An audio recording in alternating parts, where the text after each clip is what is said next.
so the first thing is that all of the blessings that we studied are on the category of what's halachically called birchot hanenin, which means blessings for things we derive benefit. Hana'ah means deriving benefit or pleasure from something.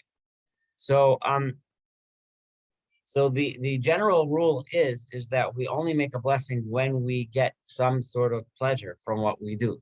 So that if we take a sip of water to swallow a pill, or something that doesn't taste good, we don't make a blessing on that, because even though there might be a benefit to the pill, hana'ah specifically means pleasure. Like we feel something, we feel good about what we did, we feel satisfied, it tastes good or something like that.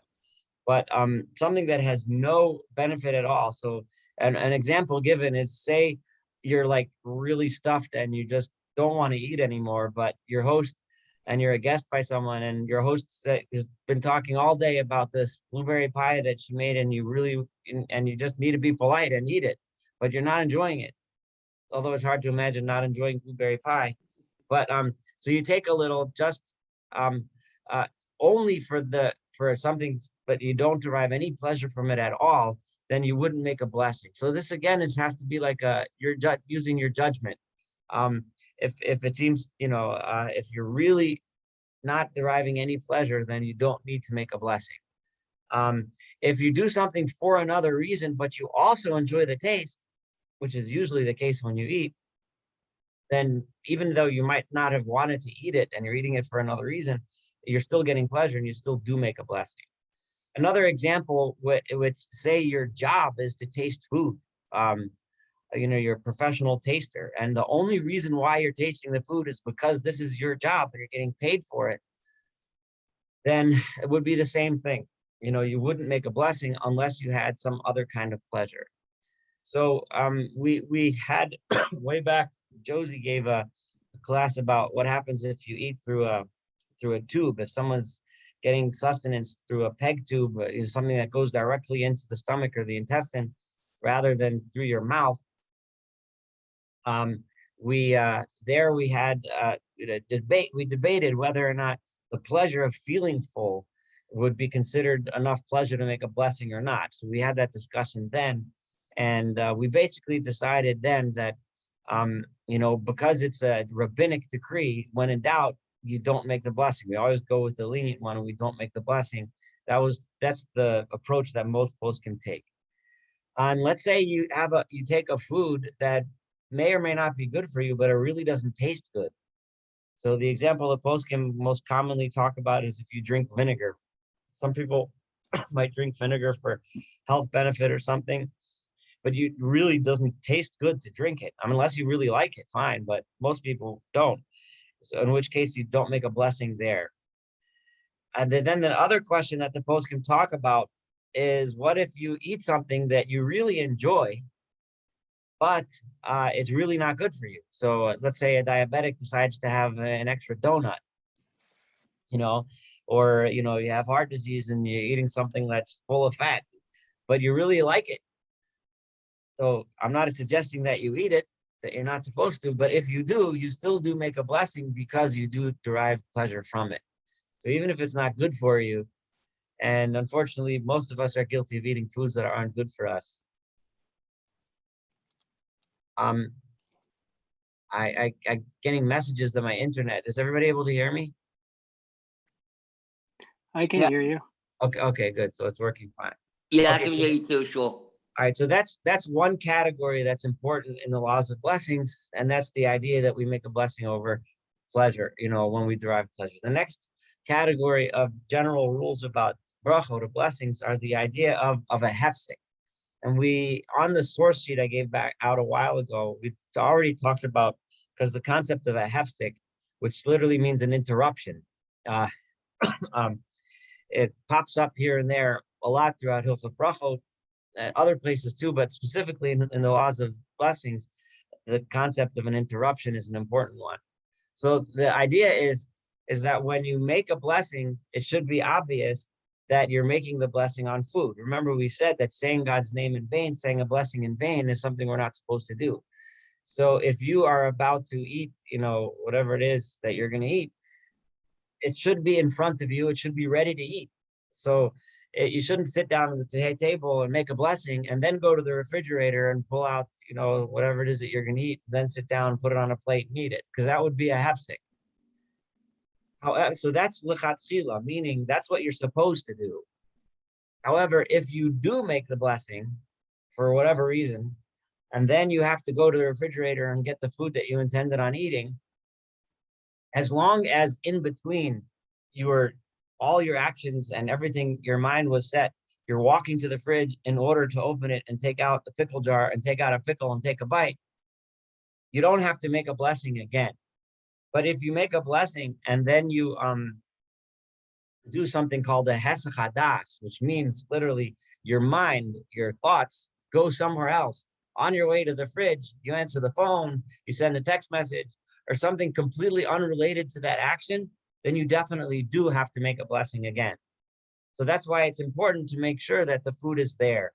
I remember the example in yeshiva that they used to say, if you're taking a drink of water from the water fountain, start the water fountain first and make the blessing, because what if you make the blessing and you hit the button on the water fountain and it's broken? And then you just made a blessing in vain, or you have to go run around looking for water.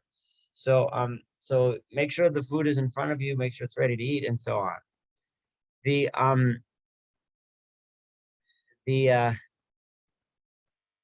question is, then there's the issue of when you eat. Give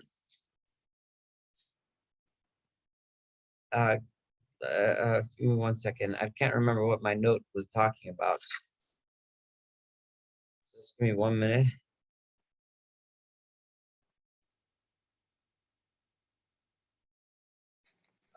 Well, I mean, there's just other examples, really. Like if you well, I'm sorry, I'm just looking up in Pinin Aleph. I forgot what I was referring to, so give me 1 minute. Can't remember my own notes.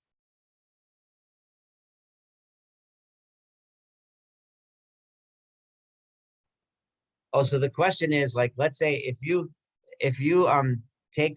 make a blessing on an apple, for example, and then you take a bite of the apple and you haven't swallowed the food yet, and somebody calls you up and you answer the phone and start talking with your mouth full. I'm not talking about whether or not that's very polite or the proper thing to do, but let's say you answered the phone and started talking, you thought it was important, but you haven't yet swallowed the apple. So there's an argument as to whether or not that's considered a hefsek between the bracha and the eating.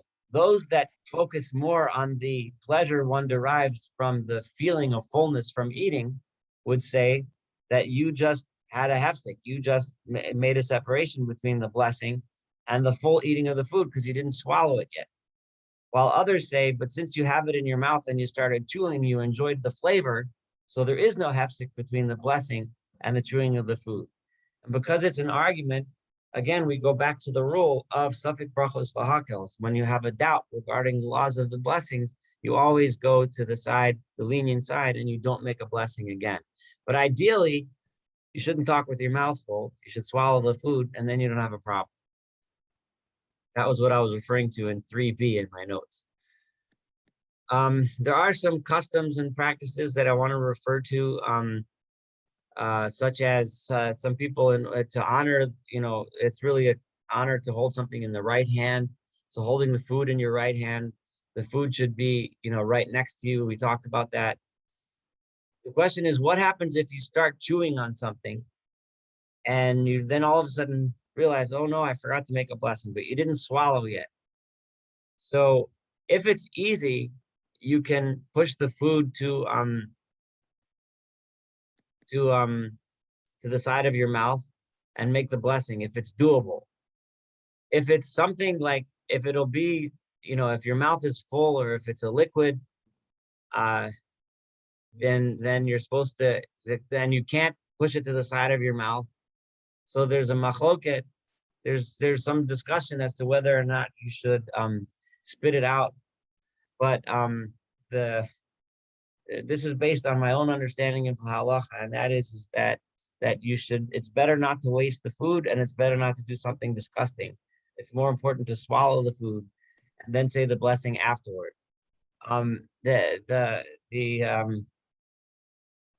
you look through the Panini Halacha, he has a different approach to this, but I'm pretty confident in my approach here and that I'm correct about this. So you can rely on me.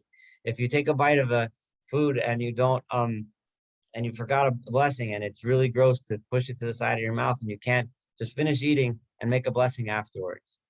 I'll leave that aside. We can discuss that in more detail later, but that was my understanding of the poskim after studying them.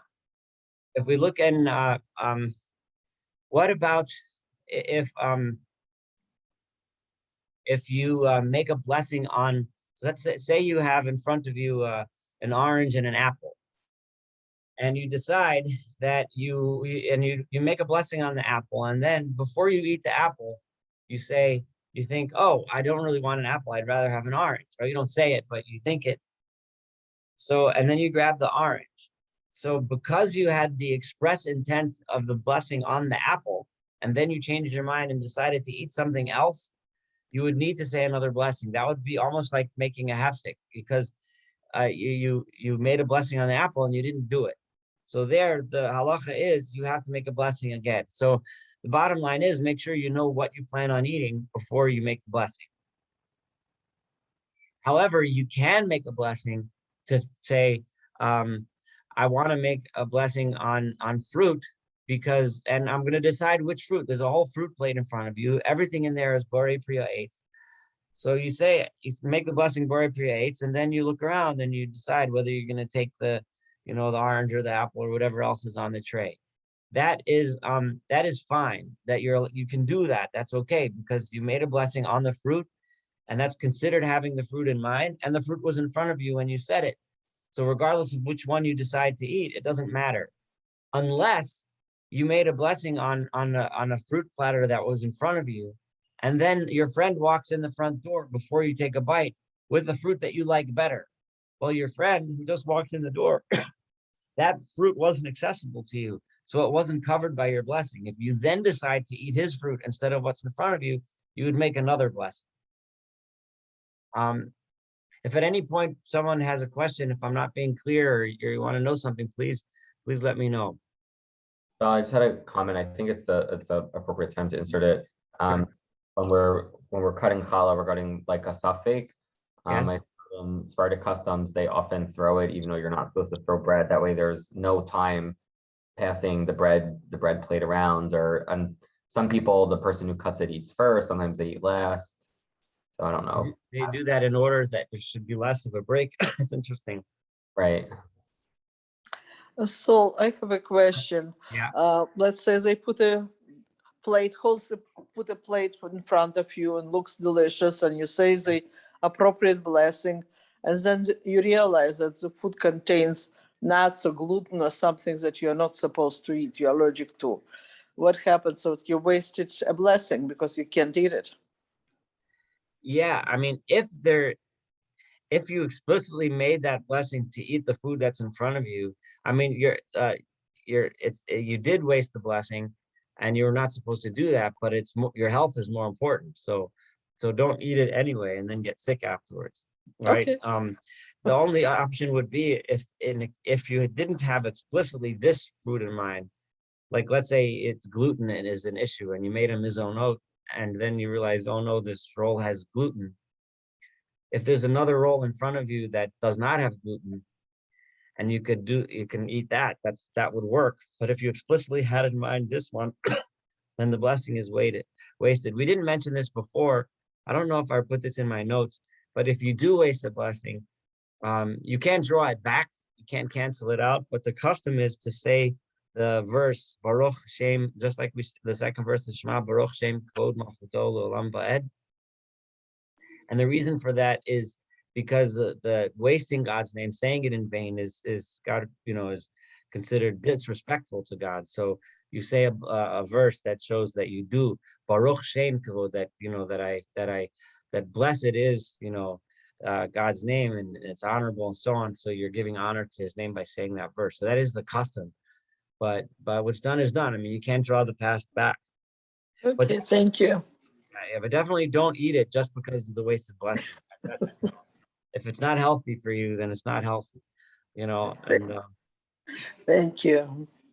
you know, I was just wondering, I didn't think, what if you're a vegan and you don't eat meat and you thought that this was a Beyond Burger, but it turns out that it was a real beef burger and you made a shahakol. And there you'd be violating your own personal beliefs, which I certainly respect that if a person's a vegan. I don't know how I would approach it if we should go on. I think I would think that in that Well, case, I have a question, yeah. Shul. Go ahead. What's the blessing for water? Like I saw you just drink water just now. So what would be the blessing for water? Yeah. Or there is none. No, there is. The shahakol is the blessing for water. When you drink it, you know, to quench your thirst and you derive pleasure from drinking the water, then you make a shahakol. What would be Okay. the blessing for a plant burger, because it's not in its original form and you can't really identify what's inside of it unless you look at the ingredients. I actually don't even know what's inside of most of them. Yeah. Yeah, I think that because it's completely changed its form from the vegetable that it came from, it's a shahakol. That's a good, that would be my initial shock. Unless, remember we discussed, if it's made out of soy, there are those that make an argument that since soy is made into so many different products, that's considered the derech achila for soy. But we still didn't paskin like that, according to most poskim anyway. But I don't know what's yeah. Would going back to the comment about the vegan, would it be that they had made an oath, a shavua, that they couldn't transcend, right? Effectively, you know, by saying I, Bli Nadar, am a vegan. Yeah. Well, that's a really good point because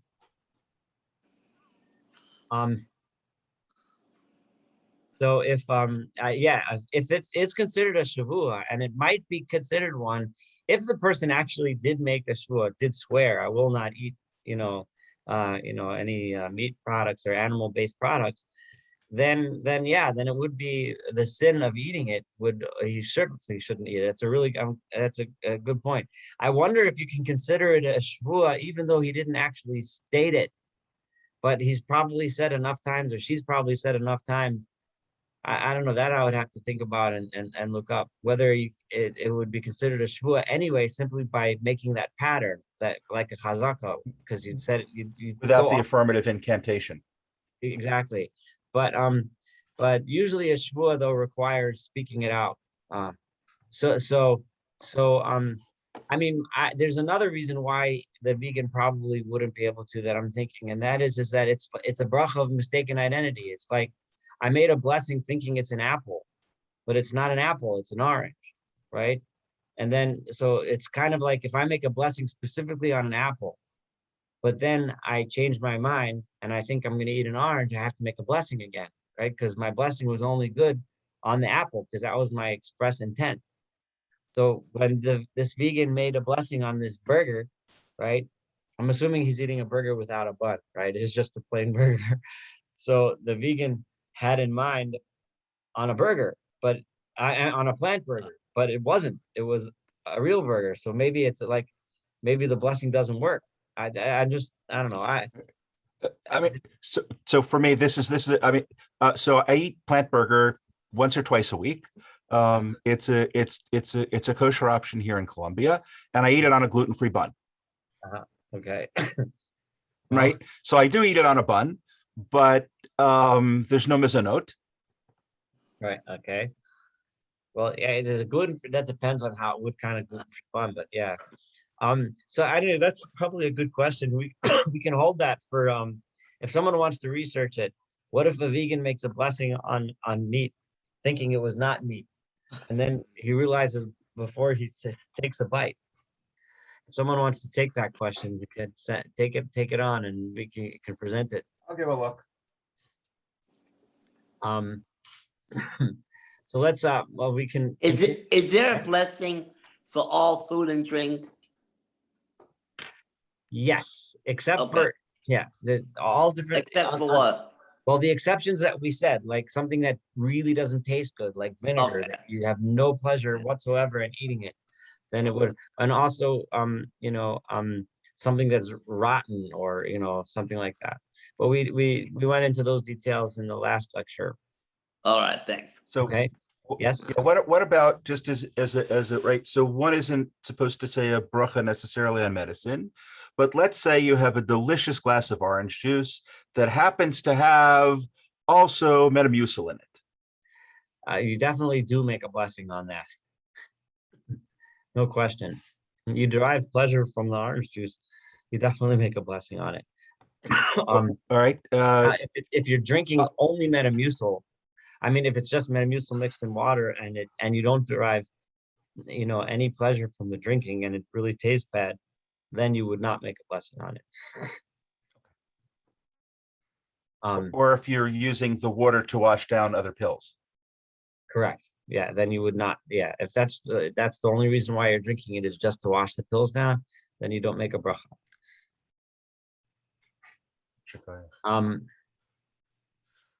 Okay, let me see. Now, do you have to have intent? Like, so clearly, I mean, you have to have some level of intent. You need to know what you're making a blessing on.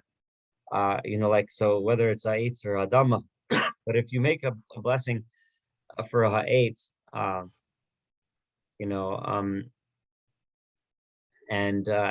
we generally, and you don't specifically think this apple or this tray of fruit that's in front of me, it encompasses everything that's readily available.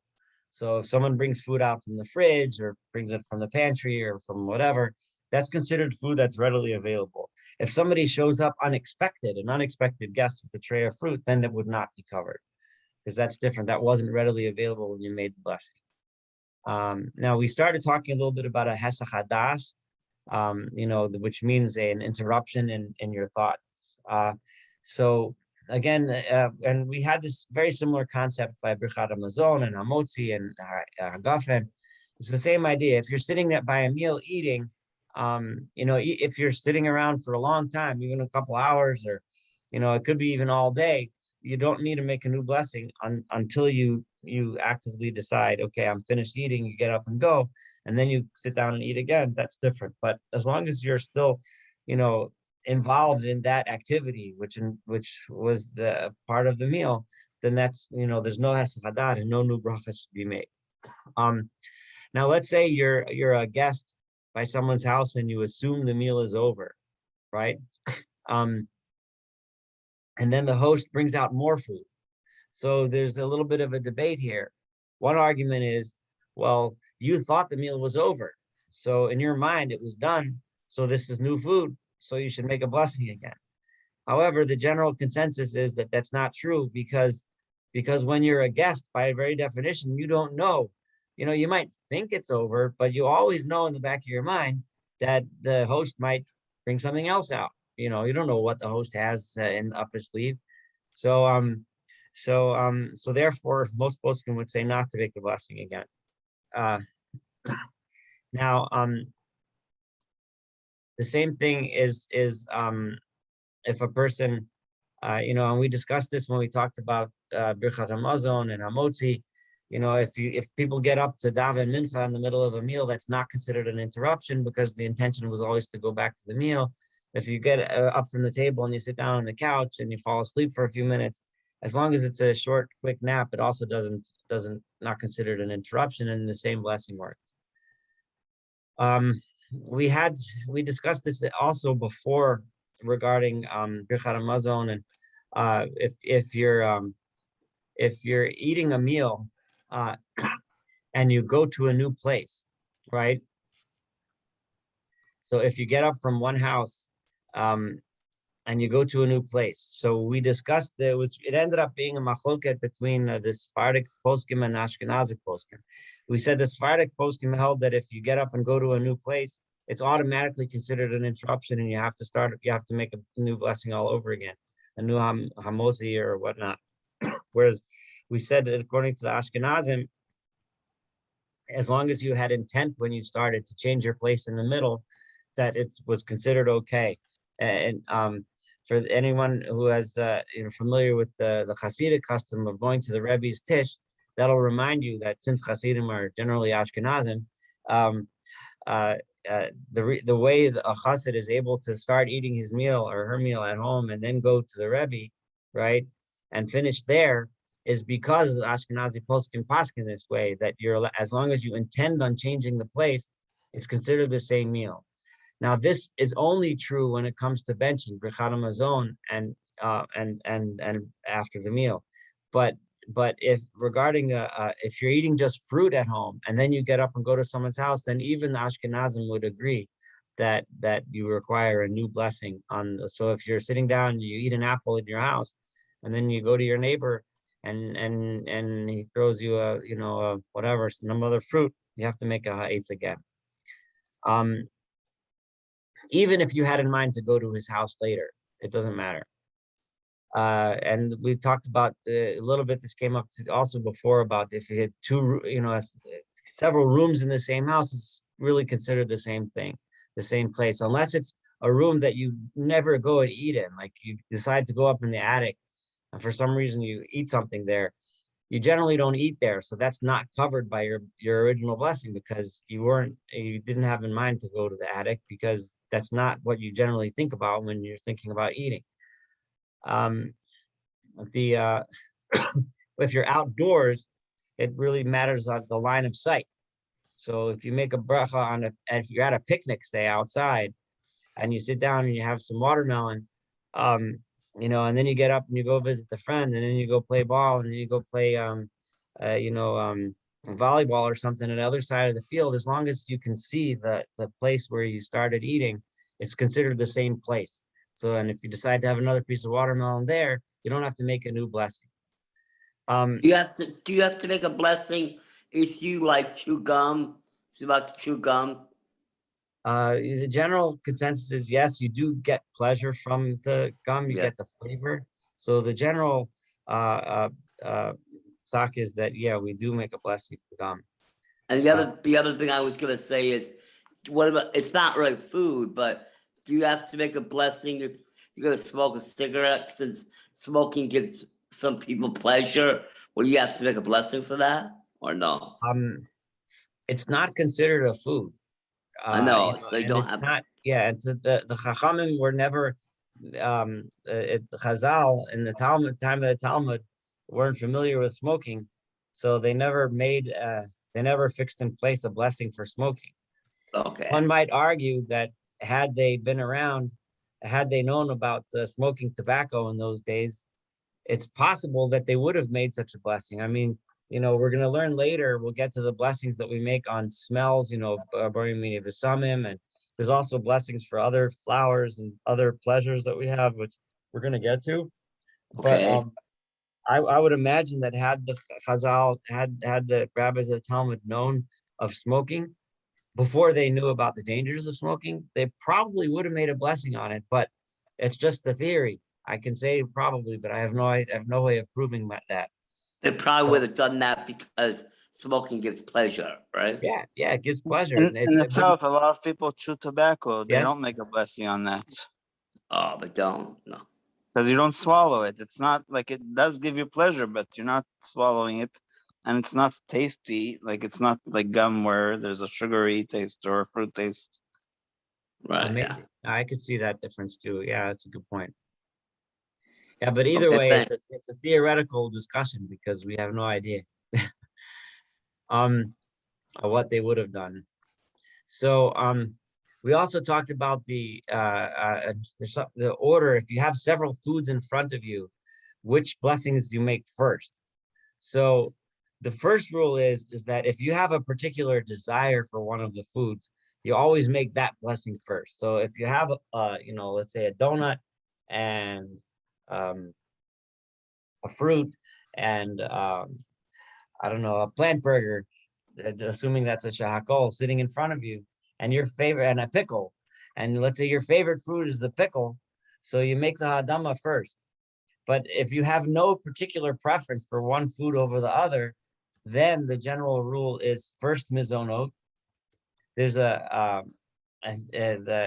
number one. Then gefen on wine, and then a Borei Pri Ha'etz on a fruit, and then a Borei Pri Ha'adama on a vegetable, and then a Shehakol on everything else.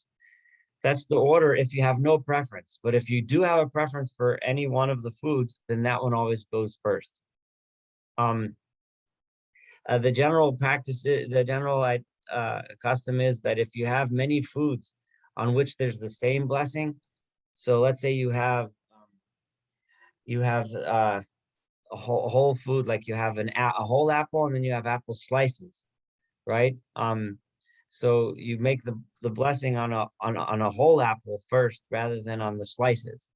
If you have foods that you enjoy more, again, the same thing. So let's say if you have if you have a pickle and you have a, I don't know, a piece of potato or something, and you like pickles. If you may have noticed, I personally am very fond of pickles. So and you like the pickle, so you make the blessing on the pickle, even though they're both Adama, and then you could just eat the potato afterwards.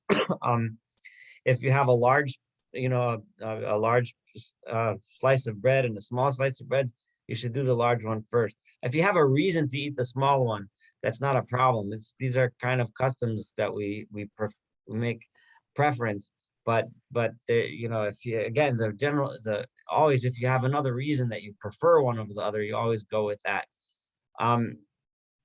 The question is then, some poskim say that the exception to this rule is of doing the one that you like first, is say you have a fig and an apple.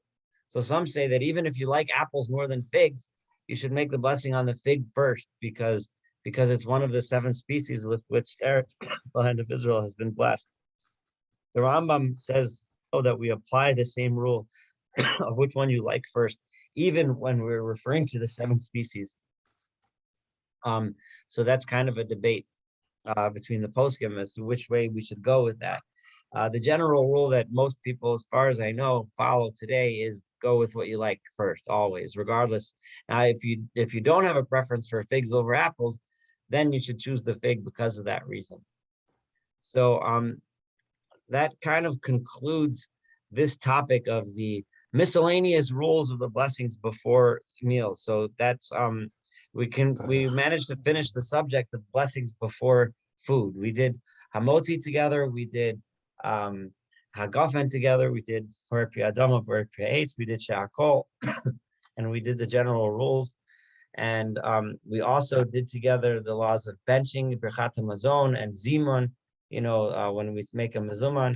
So all these things we were fortunate to do together, and I'm happy we did. After we finish the Yom Noraim and after Sukkot, we'll get back to the laws of bracha. Do together. We're going to start with the laws of the bracha achrona, the blessing we say after we eat, and then we can do all the other birchot hanenin, which are like besamim and tfilat haderach, and a whole lot of other blessings that we make. That hopefully we'll get there as well. Any questions or comments regarding today's shiur? Got an open floor. I'm going to just share a link to the discussion of I don't recall us talking about the 7 species prior to just a few minutes ago. Did I miss that in a prior class? I'm going with no. So I just sent a thing which talks about the 7 species and what the order is and what the Torah references are. Oh, thank you. Thank you. Thank you. Very good. Any other questions? Anything else that anybody wants to share with us? If not, again, I apologize for the weeks that I missed. Next week we have a week off, and then we start a whole new subject, and it's scary, but we're starting to head towards the high holidays already. Yeah, Everyone, 7 weeks away. yes, it's really close. Yeah. Comes really close. All right, everyone be well and have a wonderful evening. Thank you Thank so you. much. Thank you very much. Bye. Be well. Have a good night.